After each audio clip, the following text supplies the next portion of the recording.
from WTVO 17 and your home team. Eyewitness News at 5 starts now. Rockton residents question the impact left behind by the Chemtool fire, the steps some are now taking on their own to gain peace of mind. And despite COVID, a state-line business community managed to thrive over the last year. Many of the success stories share a common thread. Been coming here since I was a kid, and I like to share that with my kid. And a summer staple in Belvidere's open for the season. Swimmers once again make waves after a key shortage delayed the fun. Good evening, I'm Mimi Murphy. Eric is off this evening. More than 2 weeks after explosions and flames ripped through Rockton's Chemtool plant, residents are still looking for answers. Federal and state officials say the air, soil, and water in the community are safe, but some say it isn't enough. Rachel Perry joins us now in the studio. And Rachel, you spoke with a man who's taking matters into his own hands. That's right, Mimi. Some people in Rockton are taking it upon themselves to do their own testing, telling me it's not about trust, but about holding Chemtool and the EPA accountable for releasing information. Yeah, and we feel like if we don't do the data or do the research ourselves, is Chemtool going to be interested enough to do that for us, and is it going to be in their interests over ours? Dan Enderle lives 2 miles from the Chemtool plant. He took samples of the soil in his yard as well as bagged debris to do his own research. It's our community. We want to know what's going on. We want to know what's falling in our yards, what's in our soil, what's in our air. The plan is to get these tested in an independent lab. Trying to find different universities that would be testing the different samples at a reasonable price. Sometimes they can be pricey. I think everyone should have that right to be able to look at it themselves and make informed decisions about it. Jillian Neese is an AmeriCorps member with the Severson Dells Nature Center and has an environmental research background. When you speak at a level that a lot of people can't understand, their immediate response is fear, and just if you can't understand something, you might think someone's deceiving you. She broke down the EPA data into simpler terms for those who live nearby. Making sure that people in this community can understand it better, I think it helps them make their own decisions about how they think the data should be interpreted. Enderle tells me he's using that information to determine his safety. We just want to make sure that we're doing everything we can to protect our families and our pets and ourselves. I called and emailed the Illinois EPA this afternoon for an update on testing and their future plans. They said they would email a statement, but we've not heard back. Mimi? All right, thanks, Rachel. Thousands of Morris residents remain out of their homes as an industrial fire continues to burn. The business is Superior Batteries. Fire officials say between 180,000 and 200,000 pounds of lithium batteries were stored there. The fire was difficult to put out because water just made the batteries short out and explode. Authorities are considering if they'll use dry materials such as rock salt to put it out. Fumes from the fire released toxins into the air, prompting the evacuation. More than 100 fire and emergency crews were called to the scene. No injuries have been reported. Rockford police arrest a man they say shot and killed a family dog. Terrence Gostin faces animal cruelty, weapons, and drug charges. Just before 8 last night, police were called to an 8th Street home. Officers say a child had been attacked by a family dog. Gostin reportedly shot the dog to stop the attack. During the investigation, police say they found 8 guns, some with serial numbers removed, and drugs. Gostin's being held in the Winnebago County Jail on a $5,000 bond. Police need your help finding this man, Billy Hunter. Investigators say the 30-year-old broke into a Rockford liquor store last fall. October 24th, officers were called to a Rockford Food and Liquor on Kishwaukee Street. Investigators say the business had been broken into, but the suspect had taken off. No word on what was taken. Hunter's charged with burglary. If you know where he is, call Rockford Police or Crime Stoppers. Future architects come to Rockford to present their ideas to improve the city. It's an effort to show students how their work can benefit communities.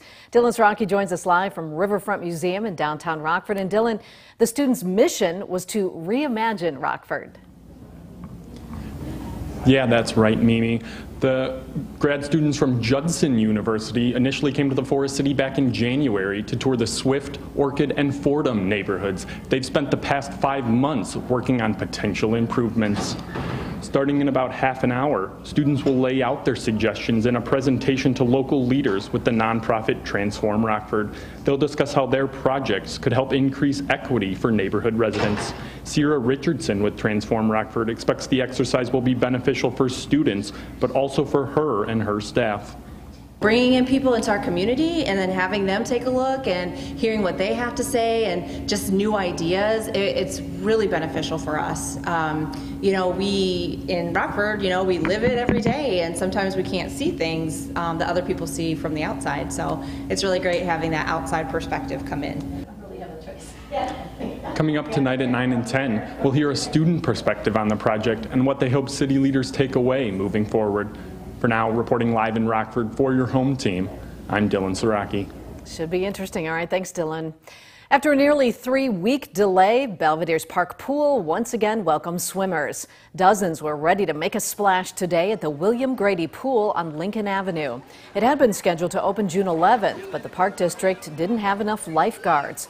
Last week, the Belvidere YMCA agreed to step in and manage the staff. Pool goers say they're happy the gates are back open.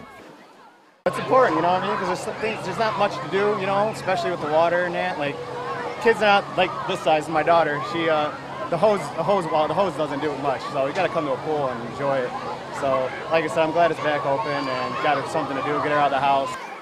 Saturday through Thursday, the pool's open from noon until 6. Fridays, you can hit the water until 8 p.m. Over the last year, the COVID-19 pandemic has forced many businesses to close for good.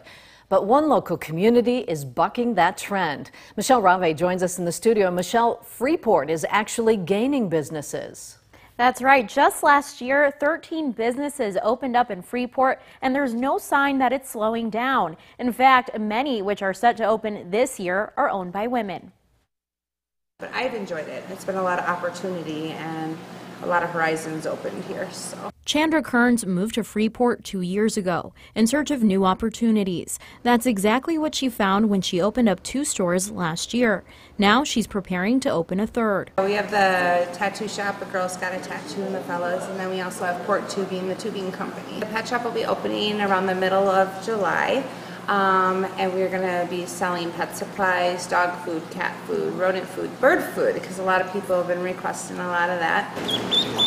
For Naomi Johnson-Shar, it's a dream come true to become a business owner. She opened NJS Studios just 2 months ago. So it's been great to be able to open up my own studio and be able to offer kind of my dreams and visions for other people as well. Bill Clow from the Greater Freeport Partnership says there are several reasons why people are drawn to the Pretzel City, like affordable real estate, historic spaces, and the community. I think all of them are women or minority-owned or businesses. One of the things that we want to see is we want to see our businesses, our business owners reflect our community, correct? And so the more that we can have opportunities for all entrepreneurs, that's going to make us a more rich and more fulfilled community. Kearns is optimistic about what the future has in store. I think it's really good for females, especially to not be scared to open their own businesses and get out there and do it.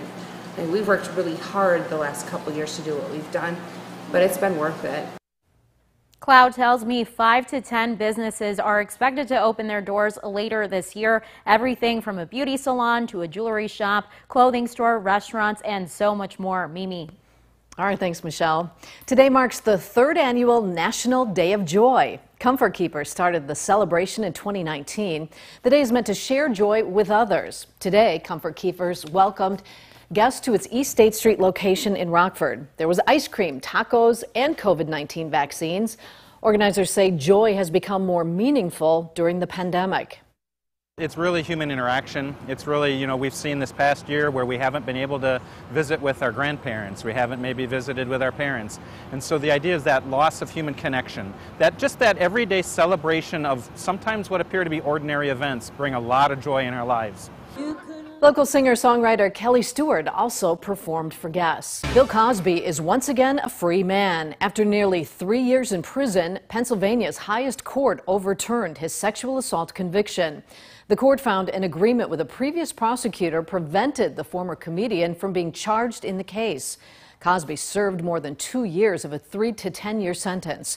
He was convicted of drugging and molesting a Temple University employee at his suburban Philadelphia estate.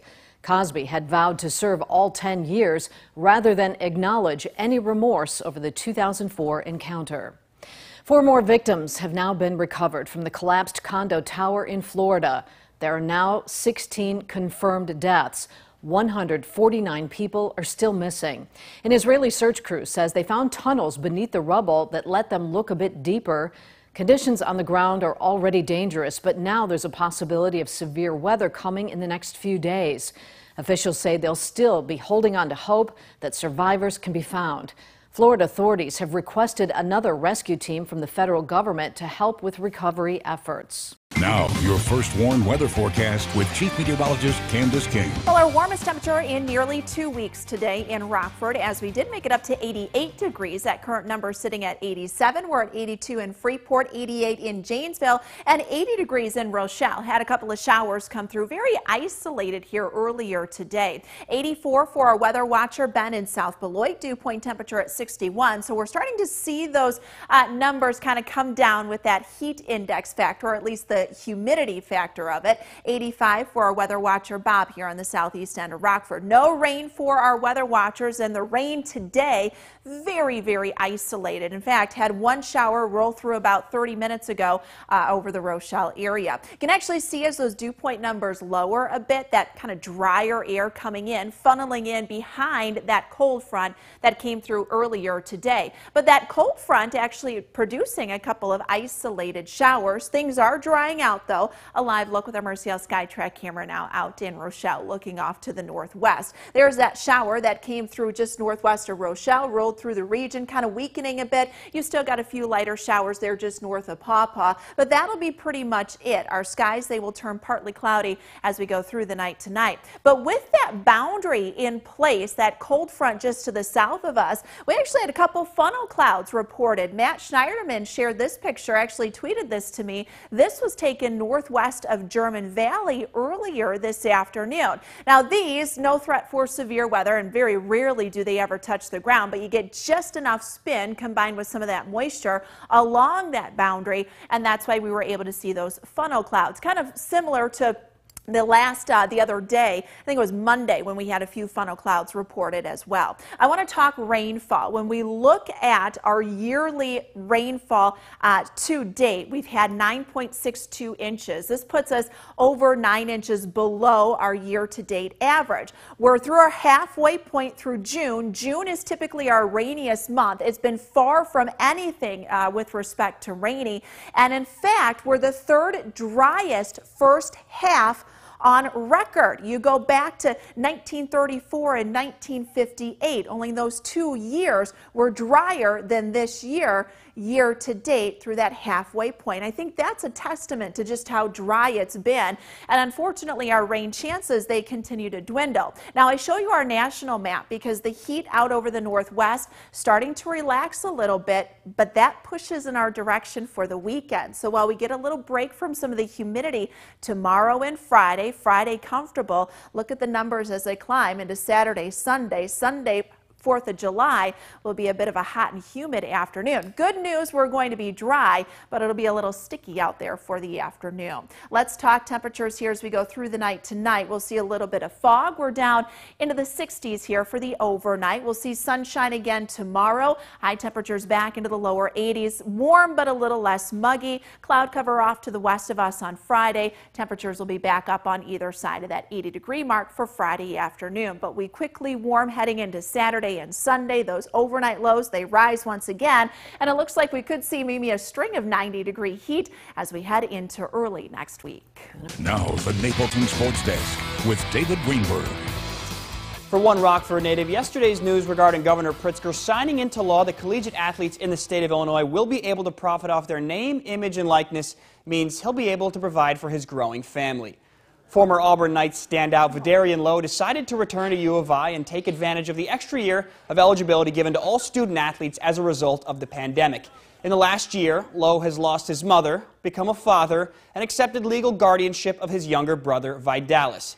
After debating whether or not to turn pro after his senior season, Lowe now knows for sure he made the right decision. You know, just knowing that how everything is going to change. You know, I didn't know how everything was going to change back then, but I did know that this was a possibility. You know, when it was time to make that decision, and I'm glad I did because this has given me a chance, to provide for my family in a way that I never thought I would be able to. Well, there was very positive news today from the Blackhawks captain, Jonathan Toews, that not only was he back in practicing with the team, but more importantly, that his health has improved significantly. Toews missed the entire 2021 season and kept very quiet about what he was dealing with. Today, he released a video on his social media, finally letting fans know what he's been going through. He said he'd been diagnosed with chronic immune response syndrome. In his words, he dealt with a number of injuries over the course of his career that he never really let fully heal, and as a result, his immune system struggled to handle that stress, all compounding into a very serious and scary situation. But the good news is, as I mentioned, he is doing better and plans to be back in front of fans at the United Center next season. And with more positive news in the injury world, the MRI that Giannis had today on his knee came back clean. There's no structural damage to any of the ligaments in that left knee after hyperextending it in last night's blowout loss. The bad news is that there's no timetable for his return. That's it for sports. I'll be right back. Warn Interactive Radar brought to us by Rockford Auto Glass and More. Things will dry out here as we go through the night. Tonight we'll lose a little bit of the humidity as well, so tomorrow morning should feel a little bit more comfortable. Still might see some patchy fog in some areas. We'll see things dry out humidity wise for the afternoon. Looking mostly dry here for both Thursday, Friday, Saturday and Sunday, but notice though those temperatures really climb heading into the 4th of July holiday. It's going to be warm. All right, thanks Candace, and thanks for joining us. We'll see you again at 6.